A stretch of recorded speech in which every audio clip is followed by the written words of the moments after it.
Welcome to See You on the Other Side, where the world of the mysterious collides with the world of entertainment.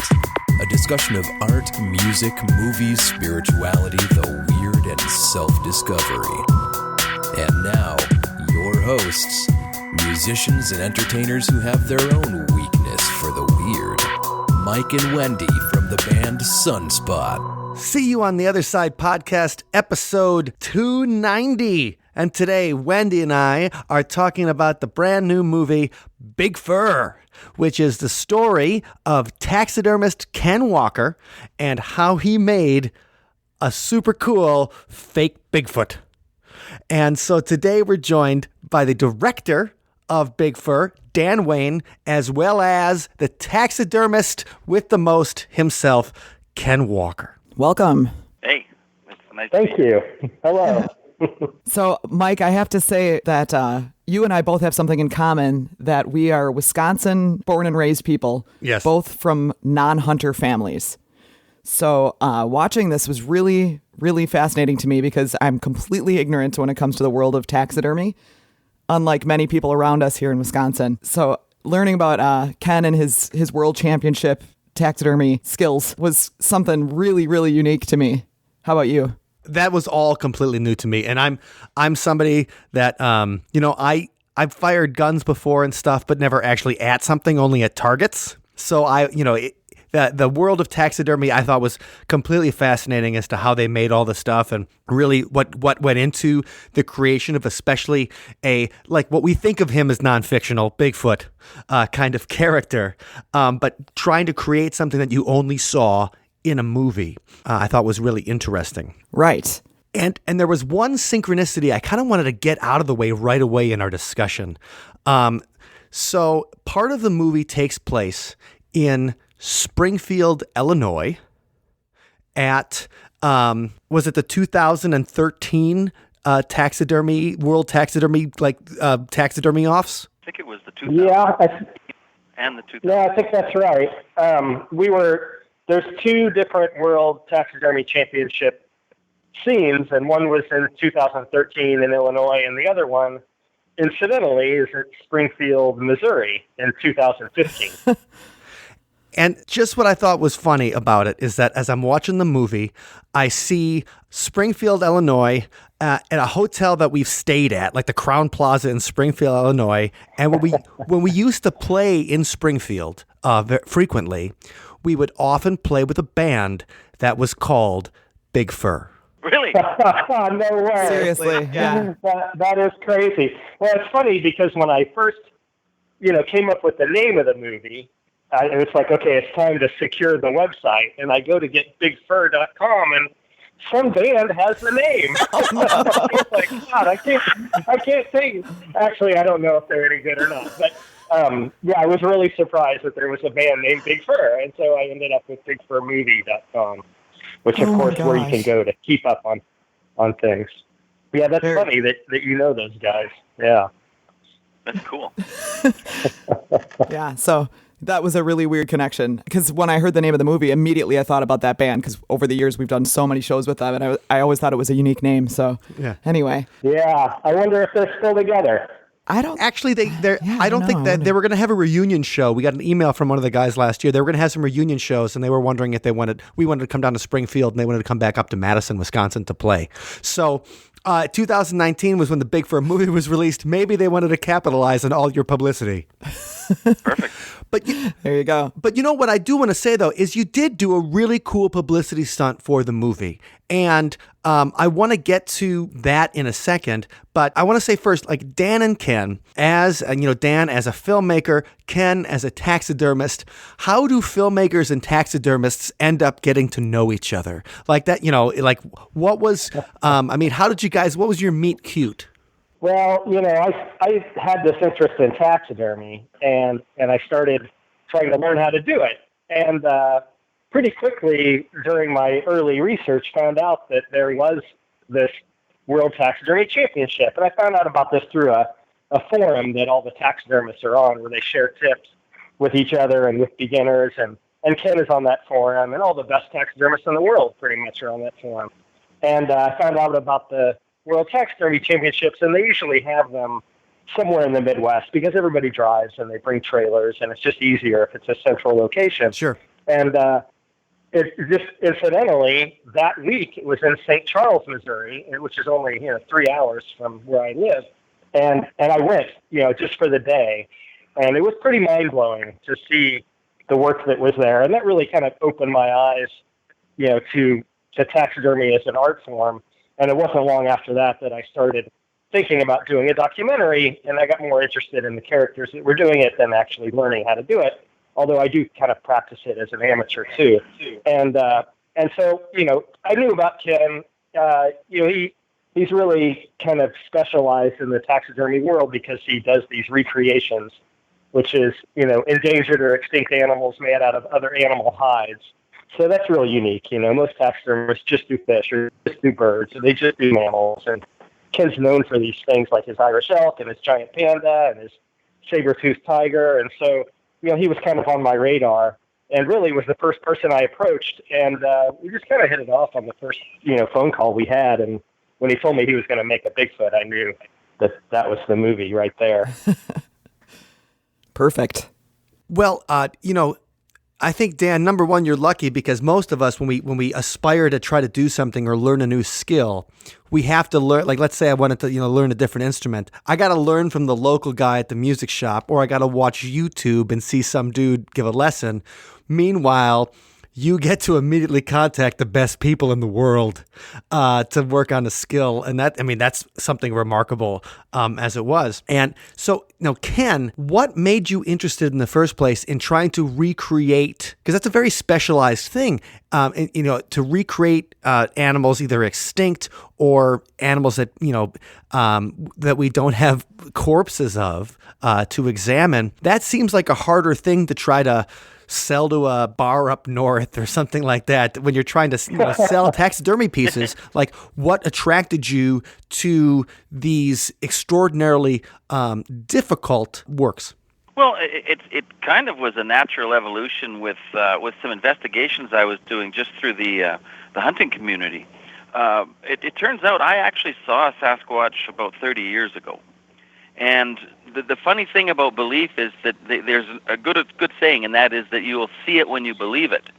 And this thing ran across the road in the middle of nowhere, in the middle of the woods. I was out driving down the road. We were hunting bears out in a place called Blue Ridge near the Swan Hills of western Alberta. And back then there was no logging in there. There was just one road, the Simpson Timber Road. And this guy ran across the road about 400 yards ahead, and I thought it was a bear at first. And then I realized, no, it's a man.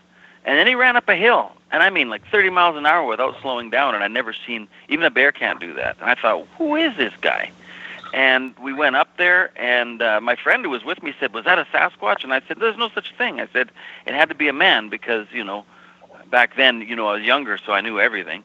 And the thing ran straight into the woods without slowing down. I said, well, there has to be a cut line there, a seismic line, because nobody can run into this thick Alberta bush that fast. And there wasn't. And the thing never sat right with me for the longest time. I've since found out that was south of a place called Kidney Lake, and they still see them there all the time. And I did subsequently find the tree structures out there, which is my way of confirming they're there. So, and then I started talking to people years later, that two people that told me that, they encountered Sasquatches, and I knew these people. I knew for a fact they weren't lying to me. And I went, man, if these things are out there, I'm gonna look for them. And so I started my investigations, and it was mind-blowing what I was able to uncover just through the hunting community, to the point of getting DNA tested. So it was very, very interesting, and so it was just a natural evolution. When I saw the first time I saw the Patterson footage actually slowed down and and zoomed in and stabilized. It took me just a few seconds to realize, because I have a trained eye for this thing. I build scientific models for the Smithsonian from photographs. So I looked at it and I realized right away that all of the ratios, the limb ratios, the parameters, the width and everything of that creature I was looking at were outside of human parameters, and this thing was, in fact, real. Because I mean I studied special effects when I was a kid. 1967 was the Lizard Man in Star Trek. Yes. Oh yeah, the Gorn. That's exactly right. And so when you look at the time, and stretch fur, of course, wasn't invented until the 1980s. I mean, it just took me a few seconds to realize. And I mean, now that they've got it in 4K, it's just incredible. When Patty turns sideways to look, and she's actually watching Bob Gimlin pull his 30-06 out of his scabbard. Well, let's go back real quick right there because I want to go over that story there. Just because you're saying like we're throwing out Patty and Gimlin and and for us, for us we're all like, oh yeah, obviously. But for anybody everybody out there who's probably listening to this podcast has seen this footage. It is the what was it, 1967? 67, yeah. 67, the Patterson-Gimlin footage is from Northern California, if I'm not mistaken. And it's, I mean, everybody's seen it's the famous footage of a female Sasquatch, Bigfoot, like walking across a field full of like fallen trees kind of thing. And it's very famous. And if anybody has seen the Bigfoot cutouts, like that you can, when you're driving down the road and people will put Bigfoot cutouts like on the side of the road in places and restaurants or something like that to catch your attention. That specific like Bigfoot movement where it's got like one arm forward, one arm back, that's taken from the Patterson-Gimlin film from 1967. And that is the basis of what we're just talking about right there. When we're talking about 1967, we're talking about special effects available to NBC for making Star Trek versus two cowboys taking footage, in the backwoods. And so that kind of want to explain that, and that's some of the inspiration for how you were building this creation. Yes. Well, the thing is, and I don't build anything unless I have proper reference because I just don't want to. I don't want to make something unless I can make it accurate from a scientific point of view. And of course, people are going to want to argue with me on that statement. But the thing is, when I saw the footage, I realized that I had all of the information that I needed to build the template. And for limb ratio, like where pivot points are in the knee to the ankle, the length of the foot. And in one of the really good stills from the film, you can actually see, because when a Sasquatch steps forward, its shin is parallel to the ground. You can see the bottom of her foot. You can see all 5 toes. You can see the pad. Now, I know that that's just under 15 inches long because they casted the tracks that day. So I actually took a little measuring tool, and that's how I measured all my parameters, width, and I made my own chart of measurements with using the foot length being just under 15 inches. Because I didn't trust anybody's measuring chart. I had to make my own. And it just turned out that a gentleman by the name of John Green from British Columbia had made a measurement chart from the site of the Patterson footage. And my chart, they measured trees and rocks and things. I just measured the foot. My template was identical, exactly, down to the inch. Wow. So I realized theirs was accurate and that mine was accurate. So it was basically, for me, it was corroborating. I knew I wasn't going out there. And a lot of people want it to be bigger. Well, it's just under 7 feet tall. But I actually know people who've encountered female Sasquatches, and they told me that's how big they are. So it's so. Anyways, I had perfect reference in my humble opinion. Well, when you talk about your own Sasquatch story, what I'm interested there is when you say running up the hill at 30 miles an hour, did it seem like a big dude? You know what I mean? Like big guys that would be as big as a Sasquatch running 30 miles an hour, that limits you to what? Walter Payton? Reggie White? Like how many guys, big guys, can run that fast up a hill? This one that I saw was not that big. As a matter of fact, there's another piece of footage that's quite well known out there, and it's called the Memorial Day footage. And it's where some people on Memorial Day out for a picnic, they filmed a Sasquatch or proposed what purported to be a Sasquatch running across a hillside. That is exactly what I saw, and very similar in size. In that. Now, the thing was quite far, and it was also it broke cover and it was acting almost scared, like really scared, like almost like, nobody poaches in the spring. Is this a poacher? Why is he so scared? Why is he dressed in black from head to toe? But I almost think that it was probably a subadult that hadn't got across the road before our truck was in sight, and the other one a teenager crossed. Yeah, and basically, it broke cover to catch up to the other one out of fear. This was just the kind of thing going through my head, because it had no reason to break cover other than to just stand there and wait till we passed, which is what a big one will do. So that was the one thing about it. Like, it wasn't like I was really close and this was one of those 10-foot tall ones with a 19-inch track. It seemed to be almost within human parameters in size, but it was still a long distance, and it's very hard to judge size at distances. But whatever it was moved like lightning. It moved fast. That's very cool. Well, in addition to your own experience, it occurred to me while I was watching the film that you probably have more interaction with hunters than anyone. And so I was curious, how frequently do people fess up to you about and especially after your Bigfoot project, because Bigfoot isn't the kind of thing that everybody just openly talks about. But do you think that creating that replica of Bigfoot might have made people more willing to discuss their own experiences with you about it? Well, almost nobody's willing to discuss it, but I was able to target the individuals who had seen one when it was in my shop.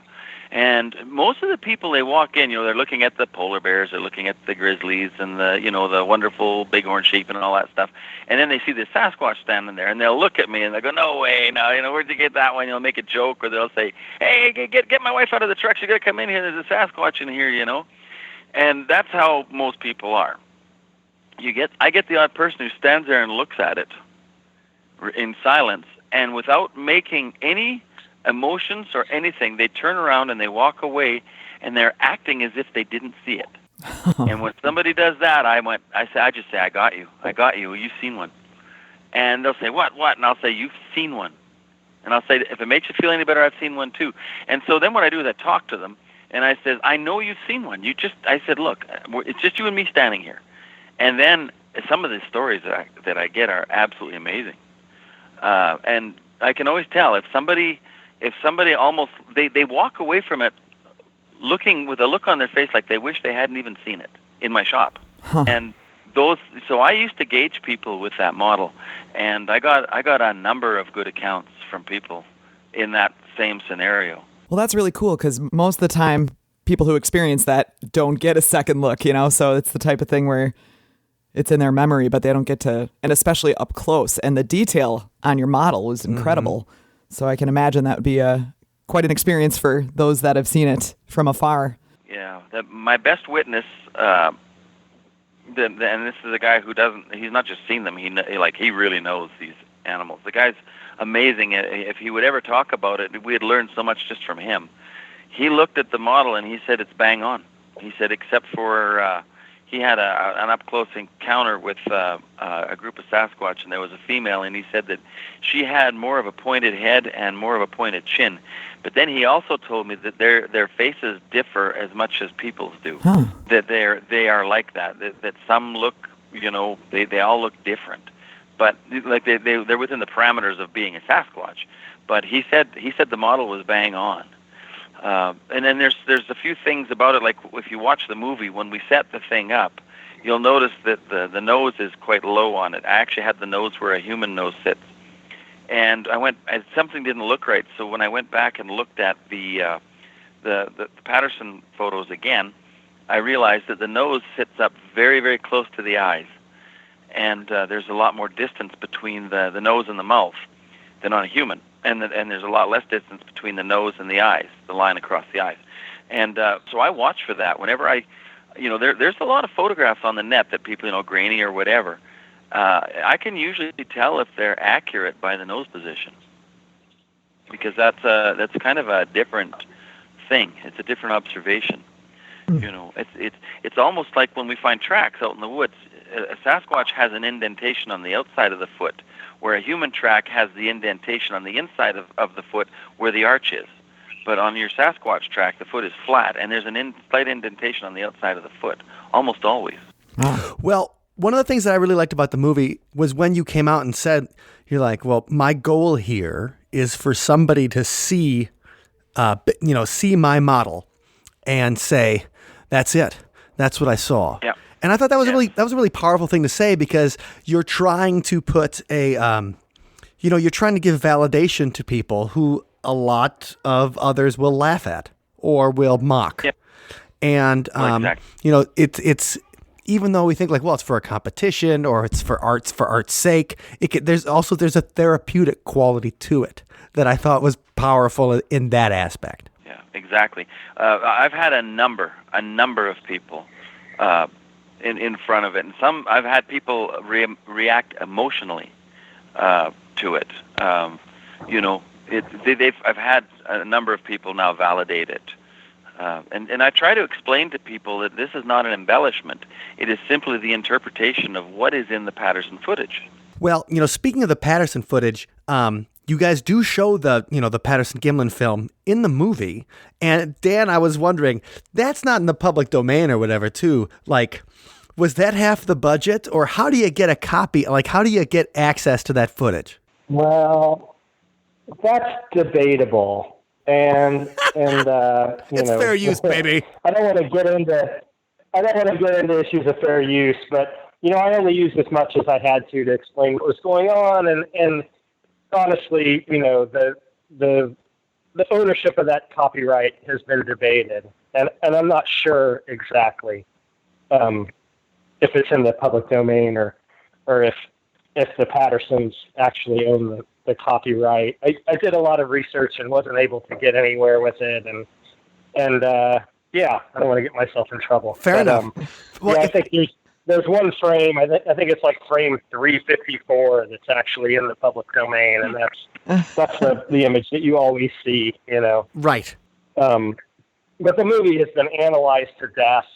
So many people have analyzed.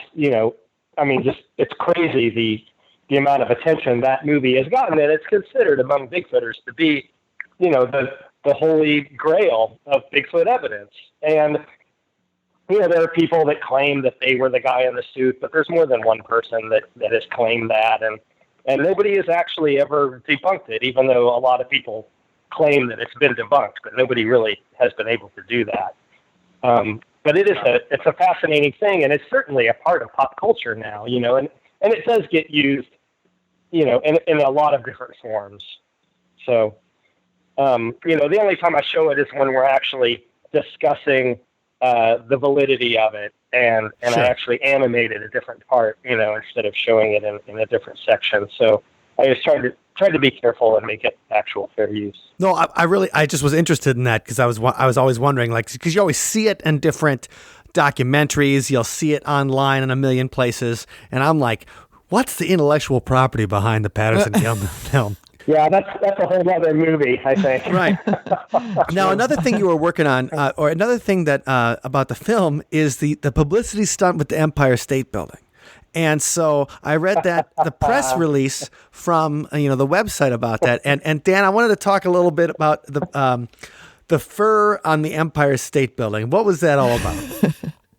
Well, there's a group of there's a filmmaker. I'm going to mess up his name if I say it. It's Louis Pisteros or something like that. Anyway, he made a movie called Racing Extinction. And he's done a lot of movies. Most recently, he did one called Game Changer that's been real popular. He's a very accomplished and award-winning, documentary filmmaker. And he did a movie called Racing Extinction. And as part of their publicity, they were projecting images of endangered species onto like public landmarks and buildings. They did it on the Vatican, and they did it on the Empire State Building. So, it was just kind of an April Fool's joke. We said we were trying to cover the Empire State Building and fur to raise awareness about Sasquatch and the, diminishing habitat. Well, okay, so I was just wondering because I read the press release and maybe it probably said April 1st, 2019, and like a dumbass, I was like, oh, that must be it. Oh my gosh, you fell for it, Yeah, Mike. because I was looking at it and I was like, wow, how did I not hear about this publicity stunt? Because the idea was, and there's a little picture of it too. We'll link to it in the show notes at othersidepodcast.com/290. We'll link to it, but it's the Empire State Building with a bunch of fur over it, and then this idea that security guards or whatever had to go clean it up, and it was all made from like recycled plastic bottles to keep with the environmental theme. Yes. So I was hoodwinked on that. Fair enough. Ken, one thing I wanted to ask about too, when you were in the creation of this, is probably the most famous recreation of Bigfoot, at least the most detailed that I can think of, is Harry from Harry and the Hendersons. Is that, it's that special effects creation for the movie. And did you compare and contrast at all, or when you were working on it? Were you like, well, they've got this part right, they got this part wrong? Or I was just wondering, because I think besides your recreation of the Patterson-Gimlin Bigfoot, that seems to be the most detailed, costume made of the creature. Yes, I agree. Now, the biggest problem with any kind of a costume that you get for a Sasquatch where you're going to put a human into is if you look at all of the skulls of all the other great apes and all of the other hominids, for that matter, from Neanderthal to Homo heidelbergensis or any of them, the only one that has a tall forehead is Homo sapien. And the Sasquatch, if you like, its forehead goes back from the brow ridge. The head moves backwards, so that if you were to actually take an accurate Sasquatch mask and pull it down, your head would stop the mask from lowering low enough to get your eyes through it. So whenever they use anything that they have to put a human head into, the forehead goes straight up like a human and then up to a point. And a real Sasquatch doesn't have that. And this is very apparent in another piece of film footage. If you go onto YouTube, you can even see it's called the Peguis Road Sasquatch. And what it is it's a couple of native guys were hunting in the winter, and a big Sasquatch walked across the road. They pulled the camera out, and of course it had gone behind a berm, and they got just a small clip of it walking into the trees. But at one point it looks up, and you can see the brow ridge, and you can see the head go straight back from the brow ridge. And Patty does that too. So the Harry and the Hendersons, they had to alter the forehead in order to get a human actor's head inside of it, or so that's the first thing that stands out. And I've seen a lot of what I call fake footage. As soon as I see that forehead going straight up, I know it's Homo sapien. Ah, that's something to look out for when we're seeing all those. That's an awesome internet ones. Well, and also the guy that played Harry and the Henderson, Kevin Peter Hall, he also played the Predator in the Predator films, and he was the basketball player that could shrink to a tiny size in the TV show Misfits of Science, which we've talked about Misfits of Science on this show at least 4 or 5 times so far, because they had a lot of very cool paranormal ideas in that TV show that only lasted for 7 episodes. Ken, before you mentioned the whole DNA aspect of Bigfoot, and I'm interested in how you ended up getting what you think is a sack of Bigfoot crap. Like that, I thought that was awesome. I'm like, what? I'm like, that was one of the most exciting parts of the movie for me, because you're like laughing, you're holding up this bag, and even your wife mentions it. She's like, look, he's bringing crap home. And I'm like, yes. I'm like, I want a sack of Bigfoot crap in my freezer. How much money you got? Well, Nice. All right. Well, how much do you think? There's a great story behind that. We're doing There this really podcast. is. And this trapper friend of mine, he was literally to the point he didn't want to go out there anymore. I mean, because he says he was on his trap line for 6 years, and then suddenly they just decided to accept him. and they would walk out in front of him, he said and this guy is tough. He's not scared of nothing or nobody. He said, but the things petrify him. But if you're following accounts, like all the squatchers know, that if you're anywhere in vicinity of these animals, it's you will experience an unreasonable amount of fear. And I still think it's electromagnetic energy. And we actually did an experiment with Dan's dog, where I actually called one in the nighttime, and his dog turned inside out. Well, everybody knows dogs and wolves communicate with electromagnetic energy. That's what they do. So, anyways, he said that something was robbing his traps, his marten sets.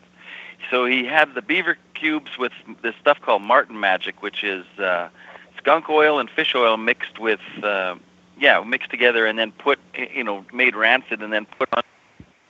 That's good stuff. All right, hold on. We're gonna have to take a rewind in the lingo here. He's got his bigger beaver cubes with some skunk oil and fish oil.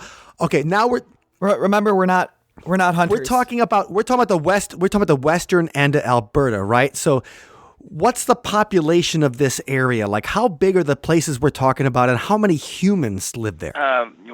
Almost no humans live there. There is the odd native encampment out there. There's one that's close by, but this is public land. It's not land that people live on, but they have it divided up in what they call registered trap lines. Now, some of this area is inaccessible because of river canyons and mountains. As a matter of fact, this whole area, up until the trapper went in there, was completely inaccessible, and which is why they've been in there. They have this habit of getting as far away from people as they can. So when he ran a string of marten traps through there, he figured, wow, this has never been trapped here. So he'll get a good quota of pine martens, which is a fur-bearing animal that they make sable coats out of. And so, are these traps like leg traps, or are they cages, or like what kind of traps? They're actually called a conibear trap. They've outlawed a lot of the leg traps. These are a trap that's like a square, and it basically is designed to kill the animal instantly.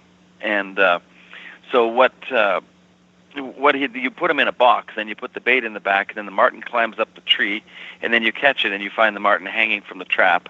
It's dispatched humanely, and then you reset the trap, rebait it, and then keep going. But he found all his traps hanging out of these boxes. They were still set, and the bait was gone, and each one had 3 rocks sitting on top of the box. And he couldn't figure out who was jacking with him. And so, anyways, to make a long story short, he found this bed under a tree, which squatchers will know is called a nest. And he said it was like a 10-foot round nest, and it looked like whatever was in there had been living in there for, weeks or even months, because he said and this was in the winter, so everything was frozen. So there was, he said, piles of feces all the way around this thing. And he drew us a map. He said he wouldn't take us. He drew us a map, told us which set it was at. We went in there, we got out the snow shovels, and we dug this nest up. And there was, a lot of this scat. And it looks like human scat or bear scat, but there's just more of it in a pile. Like, there's a lot. It's like a triple flusher. And so...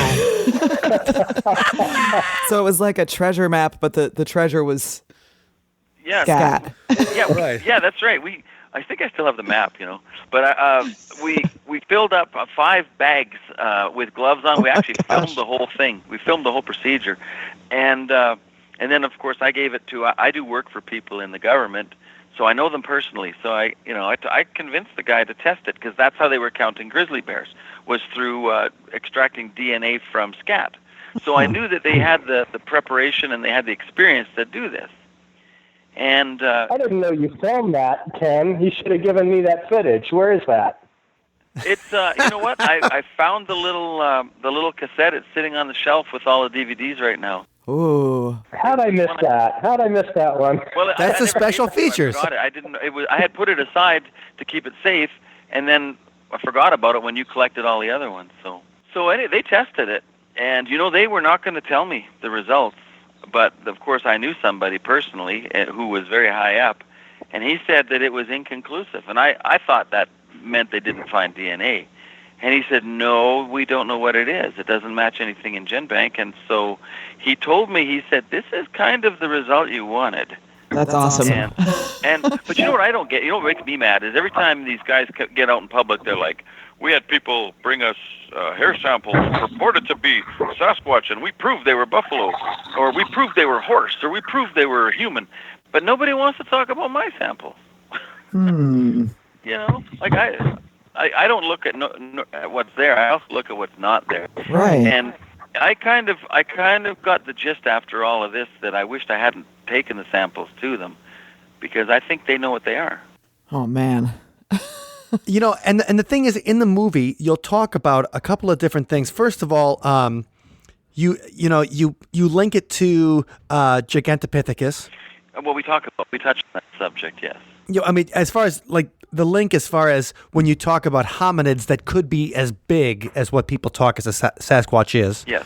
And so that's a good. I was like, oh, I like it when it brings things back into the realm of the solid cryptozoology of Gigantopithecus, and that's like the Lauren Coleman model. Yeah. Versus like the Nick Redfern Bigfoot from another dimension model. And so I kind of wanted to ask real quick, from the people you've talked to, do they think of Bigfoot, because you talk about the fear, yeah. You know, the fear people see, and the high strangeness that happens often around Bigfoot sightings.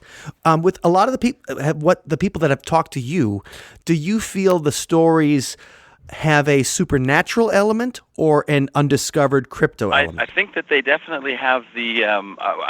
There's merit to it because I've experienced it myself. But everything has, one way or another, everything has an explanation. Whether the explanation is within our comprehension is, you know, and like I've heard a lot of people say that they believe that the fear is induced by infrasound. And I've said, okay, well, let's step back for a minute and you ask yourself, which animals actually use, you know, infrasound? Infrasound is more of something that works underwater, you know. And all animals, to some extent, use electromagnetic energy. As a matter of fact, I hunt with a suit called a HEX suit. Now, it's HECS, Human Energy Concealment System. And what this hunting clothes has is, with carbon filaments, an actual Faraday cage. And I could tell you stories of animals walking right up to me in the wild that don't know what I am. Even my dog doesn't know me. When I walk out the door, the dog barks at me. Because all of a sudden I have eliminated my electromagnetic signature. And they've tested these suits. You can go onto their website, the HECS website, and they will show you people walk up to a wild turkey and literally almost close enough to grab. I mean, I've walked up to a lot of wild turkey in my... Oh, you mean the animal. Sorry. Yeah, well, but you see, now, and the conversation that I like to have and the analogy I like to use is this. When you talk about rudimentary vocalization in mammals, you have your dogs. You know, your dog growls, it howls, it barks, it yips, it whines. You know, and these are all communication signals that we understand quite well. But when you talk about the human brain and what it can do with sound, all of a sudden we can describe events that happened a billion years ago. We can sing an opera. We can talk about math equations to the point where people can actually see what we're talking about.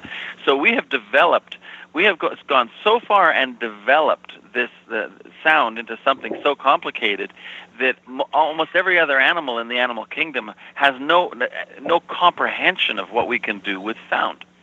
Now step back and ask yourself, what if there was an animal that could do this with the basic electromagnetic energy? What if there's an animal that could manipulate it into such a way that they could broadcast it, they could interpret it, and it's not so far-fetched when you think that an eel about a foot long can create enough electricity to kill a horse and its rider if it steps on it, you know, an electric eel. And also, I've talked with a lot of people who've actually seen the red eye shine on Sasquatches without the presence of any other light that could refract. I've talked to a number of witnesses about that. Sometimes you'll see their eyes almost like come on like two lights. Well, is that like the monkeys? I mean, there's certain animals like lemurs and stuff like that. Maybe lemurs, but I'm thinking about certain primates that have that kind of reflective thing in their eyes that I can't think about. We learned about it in primate psychology 1,000 years ago, but that when seen under certain light, the eyes seem to glow. Yeah, well, that's right, because of the I don't know I forget what they call it. It's inside the eye. Actually, I use. I forgot the name too. But you guys know what I'm talking about, though. But it has a refractive quality. A lot of animals have it. But when you have something that, like, especially with a primate eye, like even people, when a person's eye refracts, it refracts red because of the blood. It kind of obscures things. But if the animal could actually produce light through some sort of electromagnetic energy or biological energy, it would automatically be red because of the blood that's flowing through. So it makes sense in a way. It's a theory. It's only a theory. But I've talked to enough people about it to say that there is something about the red eye shine of a Sasquatch maybe being produced and not actually refracted light. And it would go towards it would lean towards the electromagnetic theory. The first time I ever got zapped, as they say it, when I was out looking for Sasquatch, it was a horrifying experience. I have never gone back out without a hex suit on with the Faraday cage. I don't ever want to go through that again. And I've just, using it as theoretically, it'll stop that or it'll inhibit it from happening. But when Dan and I were sitting there, we talked about this theory in the middle of the night, in the time when the trapper told me the Sasquatches gather in that area. So I gave a couple of really quick calls, and I told Dan, I said, your dog, I said, the dog didn't even lift its head when I called. And I said, does your dog ever lose control and go crazy and get really scared? And he said no. And I said, well, we can establish right now that I have no magical, mystical powers over your dog. Well, it was within 10 minutes, that dog was fixed on that ridge downwind, and it was scared, like really scared. And so the thing came in, downwind, went up onto that ridge, and as soon as that electromagnetic energy hit us, like probably scanning us, the dog sensed it right away, and whatever it was left immediately, and then the dog calmed down. But that really happened, and I got the witness on the phone with me that'll tell you that happened. No, Betty's laying here. She's not on the phone. but so that was my testing of the theory, and I think there's something to it. So a lot of what people think is paranormal. And we had I was guiding some hunters once, and we had an episode where a guy went outside the tent, and he screamed, and he passed out, and we woke him up, we drug him back in the tent. He had no memory, and I'm pretty sure there was a Sasquatch outside the tent. In hindsight, the guy had no memory. He went straight to sleep right afterwards, and then I was talking to another fellow. You guys might have heard of him. He's a friend of mine, Adrian Erickson, and he talked to a guy who said that he had a Sasquatch standing in front of him, and he says they appeared to appear and disappear, almost like they were going in and out of portals. But he said that he got really disorientated and confused, and he said what was happening was that snippets of his memory were being erased, is how he described it to Adrian. And when he told me that, I thought, bingo, that has something to do with the people talking about the Sasquatches appearing and disappearing into the portals. If they have this ability to do this through electromagnetic energy. It's like I said, it's a theory, but I only listen to the stories and accounts that people tell me, and I try to draw theories and conclusions from that. You can't embellish things. Well, Ken, what you're saying right there, like the portals thing. First of all, I love the electromagnetic theory. I love that you're pushing out, trying different things, wearing the hex suit, all that kind of stuff. Like that kind of research and that kind of just it's fun, it's interesting, and it's pushing things forward. And I think that's important. You talk about the tree structures in the movie, and you talk about like when you see a bunch of trees put together, I mean, all like Blair Witch style or whatever, but they're put together like almost like a like a pyramid, or when you're putting a bunch of like you would make a tent from, a makeshift tent or something, and there are some Native American legends in Wisconsin of if you see trees that bend all the way over and touch the ground, that those are the portals that the Sasquatch comes in and out of. Okay. And I just thought that was interesting. You were talking about the tree structures, and I had just heard this particular thing from a native guy that was saying like, "Oh yeah, well I believe in them, but I don't. I believe they're a lot more than just,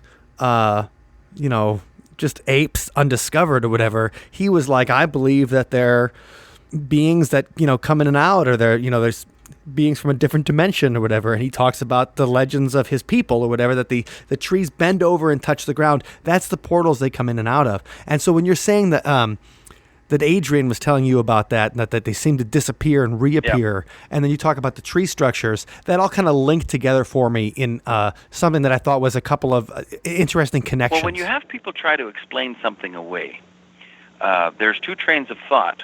There's and there's still the two major trains of thought even to this day. You have your science-based train of thought, and you have your religious train of thought. Okay. Now, with the scientific train of thought, you have to try to apply existing theories, and you have to try to reason through it in such a way that that you can come back and come up with an equation eventually. But with the religious train of thought, the sky's the limit, with the Native Americans, God bless them, the nature is a religion to them. So they're going to try to explain things in a way that makes sense from what their forefathers told them. So that's one of the things that and so what I try to do is and believe it or not, I'm a person of faith. And that comes from a near-death experience. But really, when it comes to this subject, I try very, very hard to differentiate the people who are talking to me between faith and belief. They're two different things, and so I just because I'm looking for proof, I have to be very, very careful with my theories. They have to be plausible. Because one day I might walk in with proof and nobody believes it's actually in my hands. I'm a nutcase, So I try to keep some semblance of credibility to the people who are even never going to believe me. Well, that seems right. And that's the thing is, the one thing we have, I was actually talking about this to someone the other day, is, when you're talking about the New York Times, or you're talking about newspapers or something like that, they've been around for 100 years, they've earned credibility through daily papers or whatever for decades and centuries now in some of these cases of newspapers. And but when you're talking about people who are doing their best to convince you of something extraordinary, then you're like if you can't be credible on little things, how can people trust you on the big things? And I think that's where it's really important. What you're saying is that you got to maintain that believability as much as possible, and understand that these are theories or things we believe from empirical evidence and things we've experienced, and that's the best explanation we can give to you at the time, but of a very real experience that happened. Right. And saying that, you can't just throw out near-death experience without giving us a little bit of follow-up. Oh yeah. Well, that's it's one of my favorite stories that I tell people. And I just wanted to, on the other subject really quickly, I just wanted to say that when it comes to what you're trying to, when you're trying to convince people of something or trying to get your point across, you have to try very, very hard not to come across as agenda-driven. That's extremely important, because the minute somebody senses an agenda, they will shut you down. And so you basically, what you have to do is you have to leave the whole thing open as to, okay, this is what I know. What's your interpretation? Like, it doesn't have to fit my beliefs, and because I don't want to stand here and say, this is true and this is everything else, and now we're going to stop all logging or drilling. You have to be very careful about what your agenda is when it comes to things like that. But and back to the near-death experience, when I was 27 years old, I broke my arm. And of course, I was wrestling with a big Down syndrome guy, and he broke my arm. And it can't be a normal story, right? But anyway, I got the visual now. well, yeah. So anyway, they sat me up in the chair, and I had a compound fracture in my left arm, and they shouldn't have sat me up because I went into cyanotic shock, and all the blood drained out of my head, and all of a sudden, like everybody there basically said they watched me die. They said I wasn't breathing. I had no pulse. There was a nurse there, but none of those guys tried to revive me. I still question that one. But I was. Thanks, guys. So they were all looking at me. I turned white. My mouth turned black, and but meanwhile, what happened with me was all of a sudden everything just became made out of light, and all of a sudden it was just light. It was pure light. Everything was light. And then I looked at myself and I realized I was made of light. And then I started to fly. And I was up, and it was the most amazing thing. I can't even give you words to describe this experience. Euphoria is a muddy, dirty word. It doesn't even come close to describing how unbelievably pleasant that experience was. And I got to what I guess the best way for me to describe it is a round light. But the thing is, I'm talking about light inside of light without polluting the other light sources. And it doesn't make sense when you talk about it, but when I remember it, it makes perfect sense. I even remember the feeling of knowing everything. And when I got up there, there was somebody. I was talking to somebody, and I told them to let me through, and they wouldn't let me through. They told me I wasn't supposed to go through. So I got in an argument because I did not want to leave. And I wanted to stay there. And I remember the phrase, "It's my choice and you know it." And I said this. And then what happened after that is a big blank. It's not in my memory anymore, but I opened my eyes sitting in the chair. People were crying. The ambulance was just pulling up. And I started laughing at everybody. And they turned around and they looked at me like I just crawled out from under a tombstone. And I said, "Get a camera. We got to get pictures of this." Somebody grabbed a camera, and they have pictures of them loading me with a great big crap-eating grin on my face, being loaded into the ambulance. My arm never hurt again from the time I woke up, from the worst pain I ever felt to no pain. I think I negotiated that. Wow. But the thing is, I realized afterwards that I came out of that experience with no fear. Nothing scares me anymore. Nothing. Ridicule. People want to make fun of me over this. I can make fun of me better than anybody. So there's a lot That's of amazing. for a paranormal experience, but I have since met a lot of other people who have had exactly the same experience. And the very interesting thing about it is when I meet somebody who has that experience, it's almost like I know them. Those people I really hit it off with. It's almost like I know them. It's really strange. It's bizarre. And, and it became something that in a subtle way over the years I realized has defined me.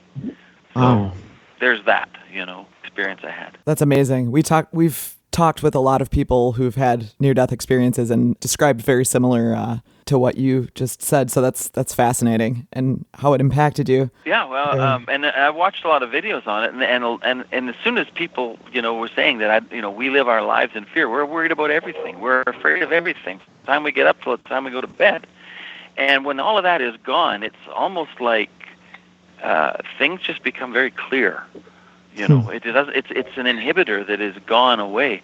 And you're not afraid of death, which I used to be terrified of death, and I'm not afraid of death to the point where I need to, go to the doctor and get my blood work done every year, and I don't. Why? I don't know. Wow. Yeah. So it's kind of, and it's always in the back of my mind, but I view death completely different than a lot of people around me. That's amazing. Yeah. It's just, it's so. And I'm quite confident in what I experienced. Well, I'm completely confident in it, whether people believe me or not. And I like to tell people, and I've actually comforted a lot of people who were terminal or had family members that were terminal just by telling them what I experienced. That's a wonderful gift. Well, I guess, And thanks for sharing that experience with us. Yeah, I had no idea that was going to be part of our conversation, but it's fascinating. But anyway, Yeah. back to Sasquatch. Oh yeah, we're getting short on time here, but getting back to the nuts and bolts of your amazing model that you made of the Sasquatch, I just had a question that I was curious about the model itself. I was wondering, number one, does it have a name? Its name is Patty. So we've referenced Patty throughout this conversation, and the reason for that is Roger Patterson was the guy that filmed that famous movie in 1967. Okay. And apparently they referred to the figure as Patty. Oh, that's cute. And I've heard that it's because And it was a female because she's got boobs. Right.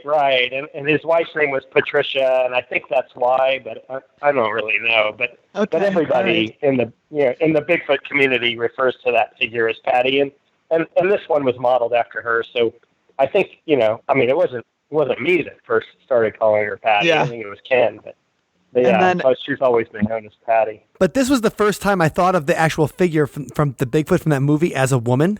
Like, I've always thought of it as a dude. So he kept on calling it Patty. I'm like, Patty, why? And then I'm like, wait, Bigfoot's got snoobs. Oh, like, it my totally God. blew me away. I was like, no, I'm sorry. I was just like, I never thought of a Bigfoot. I never even thought of like female, male Bigfoot. Right. I never even thought of like that she might have to wear a big bra. But does Patty, so I know you guys bring Patty, you brought her to the film festival and everything. Does Patty have a home now, or is she slated to go somewhere? Because we've been to about several paranormal museums that I bet would just be clamoring to have this amazing model. right, fighting for it. Yeah. Well, Ken gave her to me recently, and I've been traveling with her to promote the movie, and I had extensive plans to go to more festivals and screenings. And, Sure.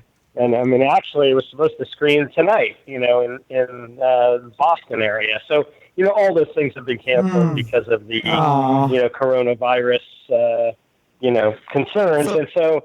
Yeah, I don't know what's going to happen. There's still a chance if things kind of return back to normal, we'll do some more touring with her. But she's safely sheltered in place with you? Yeah, she's sheltering here. She's got an extra large mask for when we go out into public. And I think she's probably immune, though. I think she has natural immunity to it because, a lot of them live in caves and they eat, they snack on guano regularly. That's a fair point. Yeah, if you can handle that, you can well, they got big lungs too, so a respiratory thing. Yeah. They just cough it right I out. don't know if They actually have 3 lungs. If anybody else has got the 10,000 memes on their Facebook feed about the Sasquatch is the social distancing champion. Oh, yeah. Oh yeah.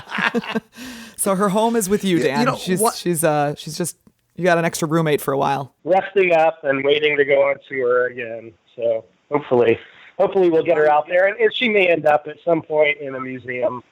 I think that might be a good home for her to, Absolutely. in her old age. Yeah. Yeah.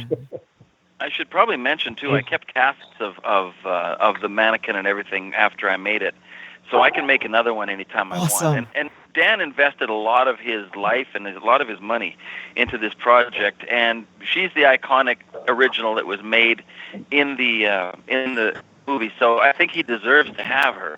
And I can always make another one, and I really want to make a better one. To be honest, I hate to say it, but I think I can make a lot better one. But now, just recently, I should tell you guys, there was some stills came from a piece of or a video of a Sasquatch in Colorado looking through somebody's window. Hey, did you guys see those? I don't think I've seen that yet. Actually, I thought that was on Adrian Erickson's Twitter or his Facebook or something like that. I think he shared it. That thing's real, and it's a male.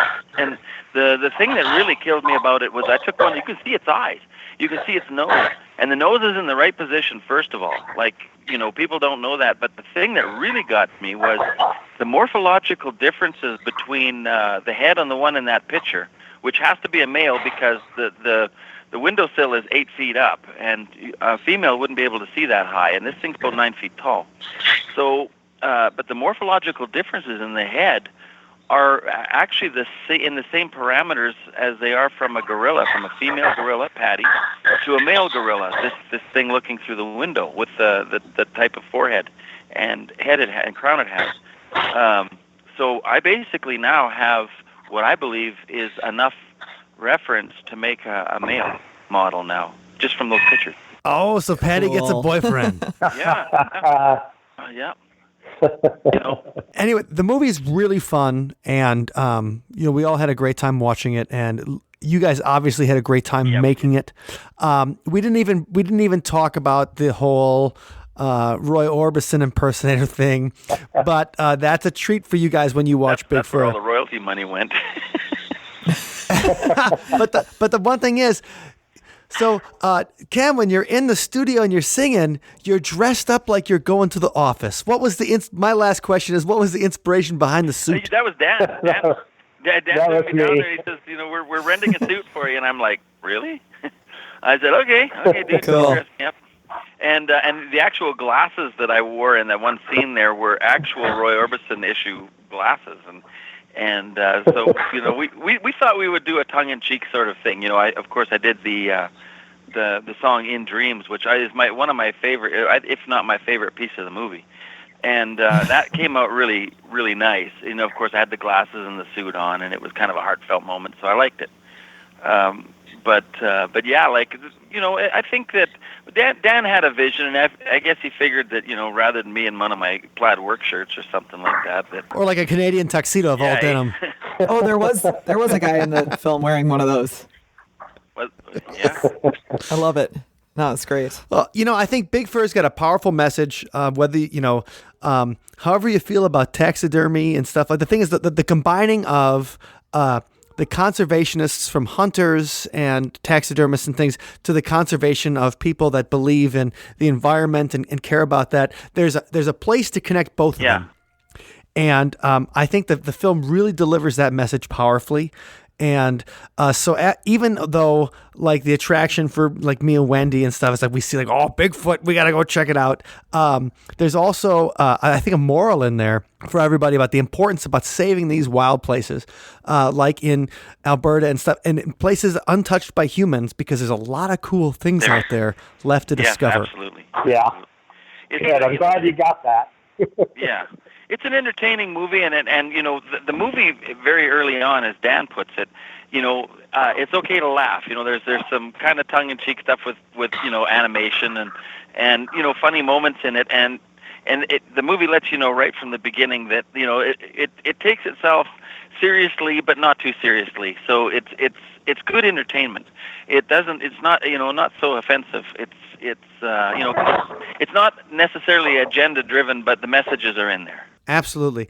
Now, Dan, if people want to see Big Fur, where's the best opportunity that they can go check out the film, or a website, or purchase it, or see it in upcoming? Where can they find upcoming showings? Sure. Well, there were, we had plans for festivals for the next 6 months, and those are probably either all postponed or canceled. So it's probably your next chance is probably going to be streaming in some way. It'll probably go to something like iTunes first, but if you want to follow along, you can go to the website and sign up for updates. That's bigfurmovie.com, and we won't send you a whole ton of emails. In fact, you'll be lucky if you ever get any. But you can check on there, and as soon as it's actually available online, there's a process that we'll go through over the next few months. But by the end of the summer, it should be available if you look for it. And then we have a Facebook page and an Instagram, and so you can link through all those things from the website. Sounds good. And Ken, if people want to know more about your creations or find you online in a place where they can see some more of the amazing things that you have built, where can they find that? Basically, I just have a Facebook page, and almost anybody can look at it. I don't have any privacy parameters on it so much. Right now I'm in the midst of transitioning my business. I've more or less retired now. I'm going into designing product for other taxidermists and just going into other endeavors. So I'm kind of at a weird place. I'm between careers, you could say, almost in some ways. So but if you Google me or you go online, you can find what I'm doing. Sounds good. Well, I'm sure with a talent like yours, it'll find a home. And Dan, you as well, filmmaker with a wonderful film. And we want to just thank you both for joining us today on See You on the Other Side. And wherever you guys are going next, I hope it's an awesome place. Oh, thanks. It was, it's been a great journey. Yeah. Yeah, thanks a lot, guys. It was fun. Thank you. And special thanks to Scott Marcus of whatsyourghoststory.com for introducing us to Ken and Dan. He thought we might be interested in their story after he interviewed them during the Slamdance Film Festival that happens during Sundance Film Festival. And if you want to see his interview, you can find a link to it at othersidepodcast.com/290. For the song this week, there were a couple of things that we just couldn't resist. Number one, Ken isn't just a world-class taxidermist. He's also a Roy Orbison impersonator. He sings a bunch in the film, and it's great. Number two, the fact that they call the Sasquatch in the Patterson-Gimlin film Patty for short. And I didn't even know it was a female until now. Well, that kind of blew my mind. So we couldn't resist making a rockabilly song about our favorite new girl. And that's Patty. 7 foot tall, she the biggest girl around. But when she's feeling shy, she's now into the cloud of Patty. I know it's not true.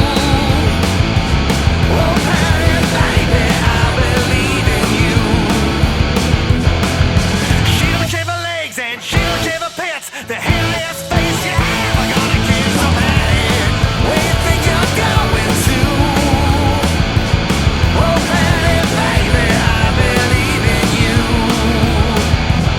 She's an outdoor gal, hiding in the trees. She don't wear no shoes, so you better like me feet, oh, Patty. Oh, she give us a little view. Oh, Patty, baby, I believe in you. She a whole lot of lady, you got to fit the cares. A California girl, but she don't like her beers, oh, Patty. They all tell me I'm a fool. Oh, Patty, baby, I believe in you. Oh, Patty, Patty, I believe. Whoa, oh, Patty, Patty, I believe. Whoa, oh, Patty, Patty, I believe. Whoa, oh, Patty, Patty, I believe. Oh, Patty, I believe in you. Oh, Patty, Patty, I believe. Whoa, oh, Patty, Patty, I believe. Whoa, oh, Patty, Patty, I believe. Whoa, oh, Patty, Patty, I believe. Oh, Patty, I believe in you.